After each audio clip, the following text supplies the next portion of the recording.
बारे में तो क्या कहूँ, सब कुछ उन्हीं का ही दिया हुआ है।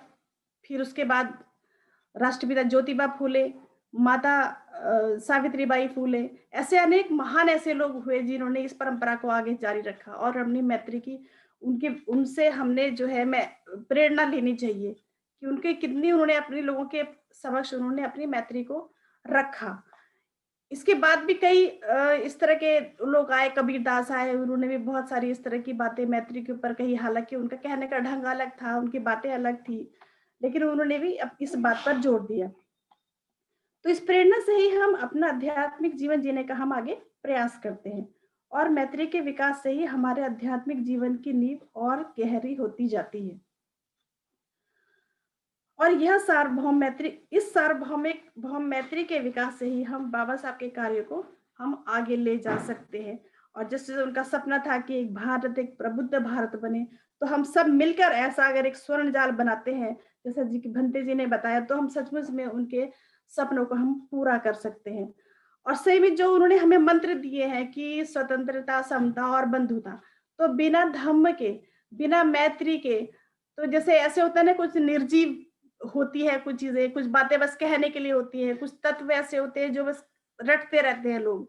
उनमें तब तक जान नहीं आती आएगी जब तक कि उनमें मैत्री नहीं होगी, जब तक कि उनमें धम्म का प्रवाह नहीं होगा। कैसे? जब तक हम अगर हमें मैत्री नहीं होगी तो हम क्या करते रहेंगे? क्लेशित माइंड से अपने काम करते रहेंगे। हम क्या करते रहेंगे? क्षेत्रवाद, ये लड़का है, ये लड़की है ना? ये दूसरे क्षेत्र का है, ये गुजरात के है, ये महाराष्ट्र के है, इस तरह से हम ऐसे भेदभाव करते करते रहेंगे और फिर कहाँ स्वतंत्रता रह जाएगी और कहाँ समता की भावना और कहाँ बंधुता की भावना। तो इस तरीके से अगर हमें सचमुच में और हम कैसे हमारा समाज न्यायमूलक समाज बनेगा एक कि न्यायमूलक इस तरह का समाज बनेगा कि कैसे हम न्याय दे पाएँगे लोगों को, कैसे नीला न्याय दिला पाएँगे हम लोगों को। तो अगर हमने सचमुच में बाबा साहब के हमें प्रबुद्ध भारत बनाना है, तो हमने मैत्री को आधार मानकर ही हमें आगे चलना होगा। तो इसके बगैर बाबा साहब का सपना भी संभव नहीं है। मैत्री हमें दुष्कृति से हटाती है और हमें प्रोत्साहित करती है। तो ऐसे मैत्री के गुण हैं।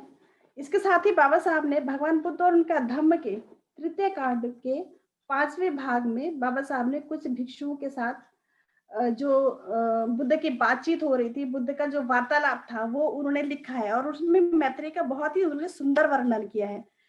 तो मैं थोड़ा-सा पढ़ती हूँ उसको।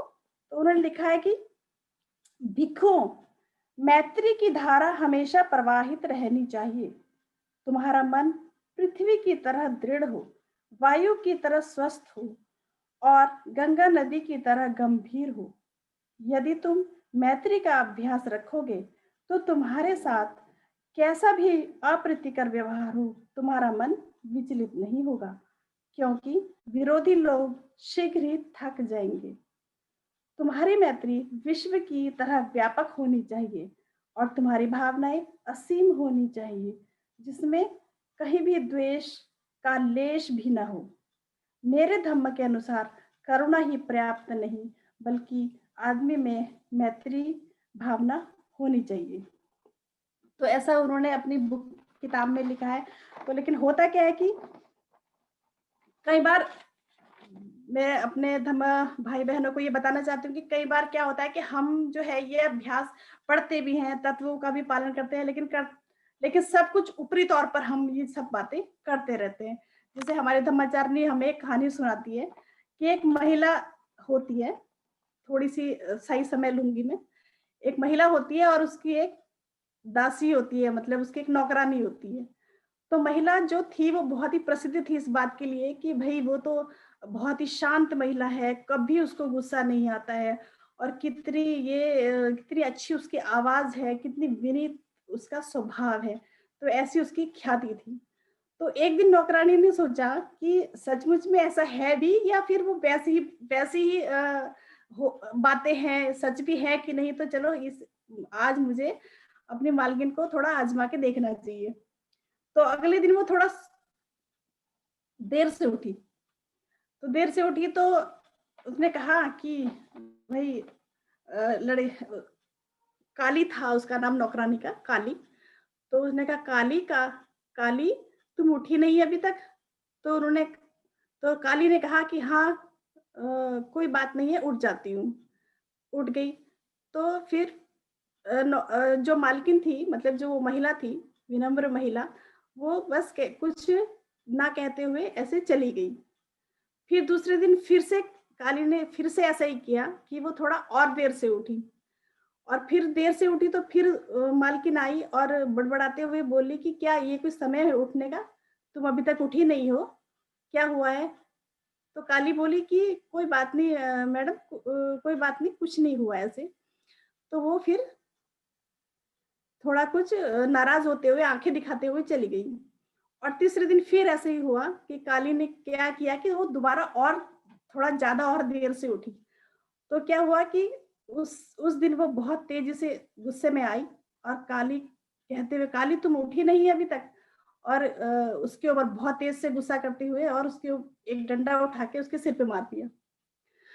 तो वो बाहर गई और ज़ोर-ज़ोर से चिल्लाने लगी कि देखिए मेरी मालकिन कितनी विनम्र है। देखो, देखो मेरी मालकिन विनम्र है, देखो, देखो मेरी मालकिन ने आज मुझे देर से उठने पे मारा। तो यहाँ ये है कि जब तक हम अनुकूल परिस्थितियों में रहते हैं, तो हम बहुत ही अच्छे से हमारा आचरण होता है।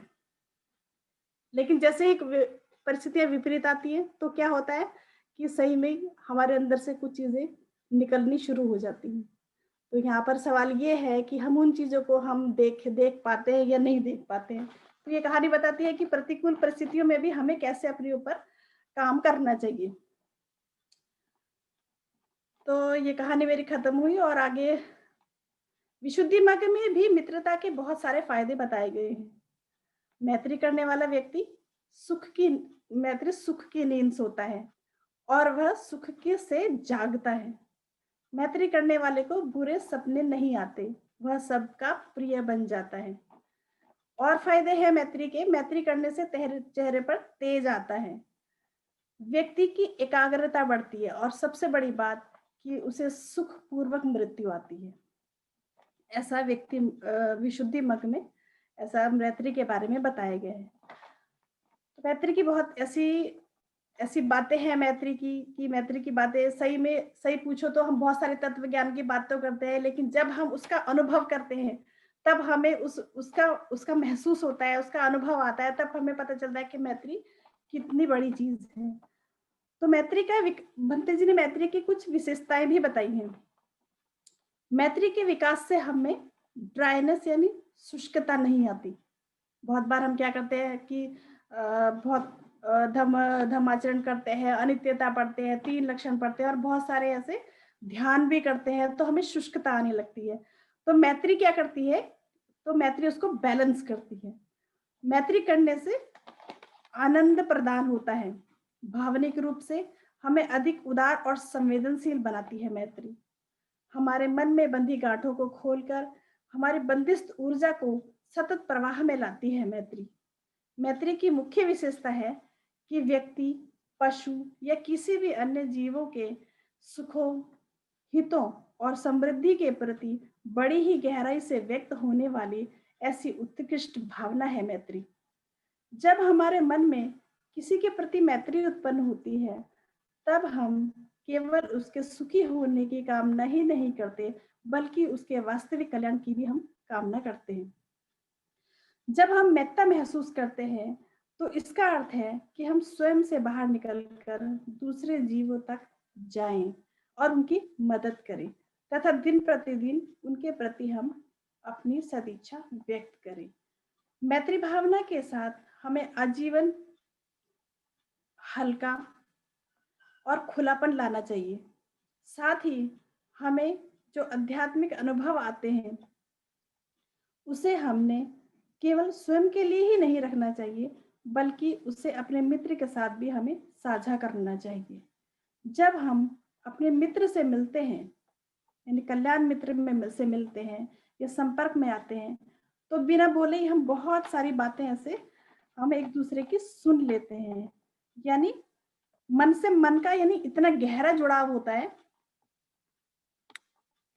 मन से मन का इतना गहरा जुड़ाव होता है कि हम वो किसी समस्या में है, किसी परेशानी में है, तो हम चेहरा देखकर हम पहचान लेते हैं कि आज कुछ तो भी बात है कि आज मेरे मित्र के चेहरे पर हँसी-खुशी नहीं है।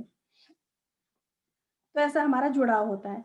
और तो यदि हमसे गलती हो जाए, तो इसके लिए हमें अपने मित्र से पाप देशना करना चाहिए।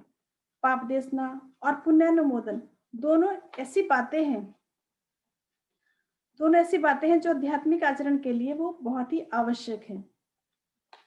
पाप देशना हम दूसरों के लिए नहीं करते, बल्कि पाप देशना करने से हमारे बंधन भी ढीले हो जाते हैं।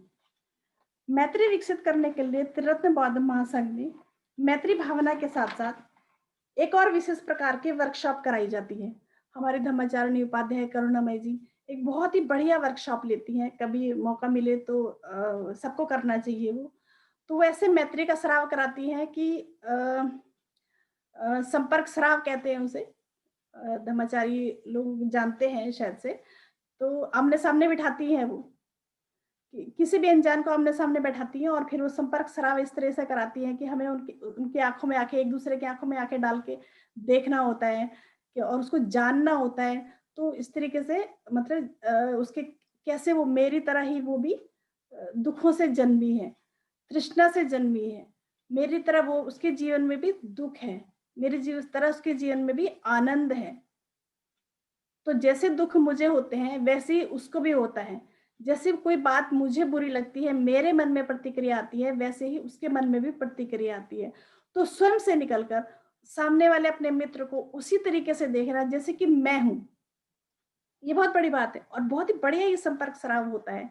इस तरीके से हमारे संघ में इस तरह से अलग-अलग इस तरह से एक्टिविटीज़ कराई जाती हैं। तो बहन और भाइयों, तो मेरा बहुत ही ऐसा अभी मैं कुछ अपना अनुभव भी इस तरीके से शेयर करूँगी कि बहुत बार क्या होता है कि छोटी-छोटी बातों पर हम नाराज़ हो जाते हैं। छोटी-छोटी बातों पर हम अपने मन में एक निर्णय बना लेते हैं। एक एक जजमेंट मेंटल हमारा माइंड हो जाता है किसी को लेकर, किसने हमसे बात नहीं की, किसी ने हमें फ़ोन नहीं किया।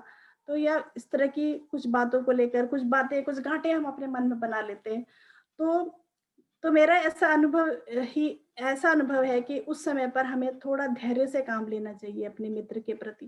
क्योंकि मैं खुद जब मुझे ऐसा होता है कि कभी मेरा मन ऐसा हो जाता है कि अभी नकारात्मक हो रहा है मेरा मन, लेकिन होता क्या है कि क्योंकि हम गृहस्थ होते हैं, तो फिर दूसरी कोई मेरी सहेली आ गई, उसने दूसरी बात कर कर दी, तो मन उस तरफ चला गया।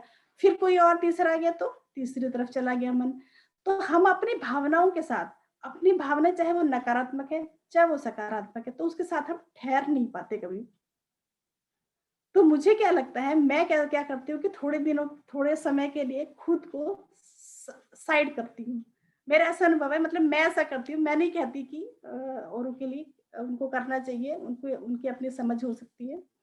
तो मैं ऐसा करती हूँ कि थोड़ा साइड करती हूँ खुद को, फ़ोन नहीं करती हूँ थोड़े दिनों तक और थोड़ा-सा मिलना-जुलना कम करती हूँ, अपने रूम में रहती हूँ, अपनी स्टडी करती हूँ और अपना ध्यान करती हूँ। तो इससे मुझे ये लगता है कि मैं अपने संपर्क में मुझे आना चाहिए। उस भावना के साथ जुड़ना चाहिए, चाहे वो द्वेष की भावना आई तो वो क्यों आई? हमें अपने ऊपर यहाँ पर खोज करनी चाहिए। जैसे कि बुद्ध ने अपने ऊपर खोज की, अपने मारों के ऊपर उन्होंने खोज की कि मुझे ये मार क्यों आई? तो उसको देखना और उसके ऊपर काम करने के लिए व्यक्ति को समय की आवश्यकता होती है और वो समय उसे लेना पड़ता है। लेकिन होता क्या है कि हमारे मित्र हम कई बार इस कन्फ्यूज़न में आ जाते हैं कि भई लो वो तो बात ही नहीं करती है, मुझे फ़ोन नहीं करती है, अलग रूम में रहती है। सतीश जी भी परेशान हो जाते हैं कि वो तो मुझसे बात ही नहीं करती है, नाराज़ हो गई है, बंद अंदर कमरे में बंद हो गई है। लेकिन ऐसा नहीं होता। फिर हम एक नई एनर्जी के साथ हम बाहर आते हैं और फिर अपने रिलेशंस को अच्छा बनाते हैं। तो जैसे ऐसे कुछ ऐसी भावनाएँ क्रिएट होती हैं मन के अंदर कि वो तो मुझसे बात ही नहीं करती, उसको तो बहुत ही मान हो गया है। तो ऐसे ही जैसे मैंने अपने ऊपर ऐसे एक्सपेरिमेंट किया, तो मेरी सहेली भी हो सकता है इस तरीके से एक्सपेरिमेंट करती हो अपने ऊपर, वो भी अपनी भावनाओं के साथ रहना चाहती हो। तो इसलिए कभी अगर ऐसा हो कि हमारा दोस्त से हमें कुछ साइड ऐसा लग रहा है कि साइड आ रही है, साइड दे रहा है हमें, तो हमें वहाँ पर भी अपना प्रतिसाद देना चाहिए। प्रतिक्रिया की जगह अपना हमें प्रतिसाद देना चाहिए कि ठीक है, उसको अकेले रहना है, हो सकता है उसके मन में कोई बात हो, कोई चिंतन चल रहा हो, तो मुझे डिस्टर्ब नहीं करना है। तो इस तरीके से ऐसे मेरा मेरा खुद का ऐसा अभ्यास है।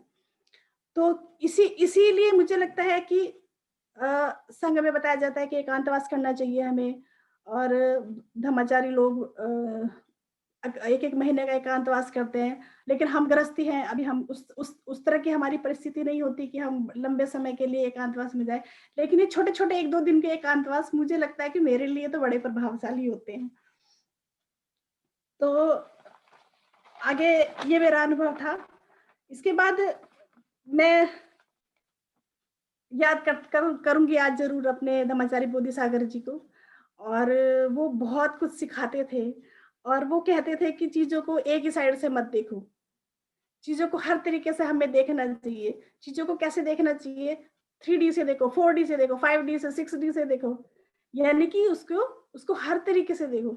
यानी कि किसी भी चीज़ को हम उसकी बारीकियाँ देखनी चाहिए। जैसे हमें कोई व्यक्ति है एकदम से हमें उसके प्रति निर्णय नहीं बनाना चाहिए, उसकी बारीकियाँ देखनी चाहिए, वो जैसा है उसको वैसा ही देखना चाहिए, उसकी समताएँ देखनी चाहिए, उसके अंदर क्षमताएँ हैं उनको देखना चाहिए और उसके उसमें कुछ यूनिकनेस हो सकती है, अद्वितीय वो व्यक्ति है, उसके अंदर कुछ खास सुंदरता हो सकती है, उसको भी हमें देखना चाहिए और साथ ही हमें ये भी देखना चाहिए कि संसार में पूर्णतः सुख देने की क्षमता किसी भी व्यक्ति या वस्तु में नहीं है। तो वो पूरी तरीके से मुझे सुख प्रदान नहीं कर सकती, साथ में इस बात को भी देखना चाहिए। तो ब्रह्मचारी बोधिसागर जी बहुत ऐसी-ऐसी शिक्षाएँ देते थे, हमें सिखाते थे। आज वो नहीं है तो मैं उनका हृदय से पुण्यानुमोदन करती हूँ। तो बहनों और भाइयों, धम बंधुओं बस मुझे इतना ही कहना है कि हमें सोचना चाहिए कि हमारी मैत्री कैसी है? क्या हम उदार हो रहे हैं? क्या हम संवेदनशील हो रहे हैं? क्या हमारा मन खुला हो रहा है? क्या हमारा मन तरल हो रहा है? या वे कौन से बंधन हैं, जिसमें मेरा मन अभी तक अटका हुआ है? तो हमें ऐसा सोचना चाहिए। हम सब अभी धारा प्रवाह में हैं, यानी कि हम एक प्रोसेस में हैं, शरणगमन की हम प्रक्रिया में हैं, तो हमें अपने कर्मों के प्रति हमें सावधान रहना चाहिए। हमें जागरूक रहना चाहिए, हमारी भावनाओं के प्रति हमें जागरूक रहना चाहिए। और अगर अपनी भावनाओं के साथ हमें रुकना चाहिए, तभी हम अपनी मैत्री भावना का हम अच्छे से विकास कर सकते हैं, जागृति का विकास कर सकते हैं और जागृति के साथ ही हम अपनी मैत्री और अपनी भावनाओं को, अपने द्वेष को, अपनी सभी भावनाओं को हम ऐसे देख सकते हैं। तो अ, तात्विक तौर पर मुझे लगता है इतना कहना बहुत है और ये मैत्री भावना को बढ़ाने के लिए वैसे तो बहुत लोग अलग-अलग तरीके से अलग-अलग परंपराओं में अलग-अलग तरीके से ध्यान सिखाया जाता है और हमारे बुद्ध रत्न बौद्ध महासंघ में 5 तरीके से ये इतना विशाल जो ये ध्यान है, ये मैत्री भावना ध्यान ऐसे सिखाया जाता है। तो ऐसे सभी को मालूम है बुद्धि प्रकाश जी हमेशा ये ध्यान कराते हैं, प्रज्ञा रश्मि जी भी कराते हैं कि हम 5 पारियों में ध्यान करते हैं। स्वयं के लिए मैत्री करते हैं, फिर अपने अपने मित्र के लिए, प्रिय मित्र के लिए हम मैत्री करते हैं। फिर एक ऐसे तटस्थ व्यक्ति के लिए मैत्री करते हैं जिसको हम जानते नहीं हैं, जिसको हमने सिर्फ़ देखा होगा कभी और जिससे हमारा कुछ ज़्यादा ये लेना-देना नहीं होता। वो कोई भी हो सकता है। इसके बाद हम चौथे पारी में हम एक ऐसे व्यक्ति को लेते हैं जिससे हमारी मतलब जिससे हमारे मन में कुछ कुछ तो भी ऐसी बात होती है मतलब हम उसको पसंद नहीं करते। चाहे वो सूक्ष्म तौर पर ही हो या फिर बड़े तौर पे हो, लेकिन कहीं न कहीं वो हमें नापसंद होता है। फिर हम अपनी मैत्री के इसी तरह से आगे विकास करते हुए चलते हैं और फिर हम इस मैत्री को बढ़ाते हैं, तो फिर पहले हम स्वयं के लिए मैत्री, अपने प्रिय मित्र के लिए मैत्री, फिर तटस्थ व्यक्ति के लिए मैत्री और फिर अपने बंधु के लिए मैत्री, अपने प्रिय व्यक्ति के लिए जो मुझे नापसंद है उसके लिए हम मैत्री को ध्यान में लेते हैं और सबको हम इकट्ठा मैत्री ध्यान में लाते हैं 5वीं पारी में। इसके बाद हम अपनी मैत्री को और विस्तृत करते हुए हम अपने परिवार के प्रति, अपने बच्चों के प्रति, साथ ही फिर अपने मोहल्ले के प्रति, अपने जिले के प्रति, फिर अपने प्रदेश के प्रति, देश के प्रति और विदेश के प्रति जो भी पूरे लोग हैं संसार में उनके प्रति, इस तरह से हम अपनी मैत्री को हम बढ़ाते हैं। फिर इतना ही नहीं रुकते, बंते जी ने और भी आगे इसको बताया कि हमें ये मैत्री हमें अपनी और विस्तृत करनी चाहिए। हमें सभी सजीवों के प्रति, चाहे वो ऊपर उड़ने वाले पक्षी हों, चाहे रेंगने वाले पक्षी हों, चाहे पानी में रहने वाले हों, चाहे सूक्ष्म हों, चाहे विशाल हों, चाहे दिखाई देते हों, चाहे ना दिखाई देते हों, उनसे सभी के प्रति हमें अपनी मैत्री का विस्तार करना चाहिए। और तब सिर्फ स्वयं के लिए मैत्री करना, ऐसा बौद्ध धर्म में ऐसे नहीं होता, मतलब नहीं सिखाया जाता। और वो मानवीय विकास के लिए केवल स्वयं के लिए मैत्री मुझे लगता है उचित भी नहीं होती है। दूसरों के प्रति, सभी के प्रति एक निस्वार्थ मैत्री का भाव होना चाहिए, तभी हमारा आध्यात्मिक जीवन आगे बढ़ता है। तो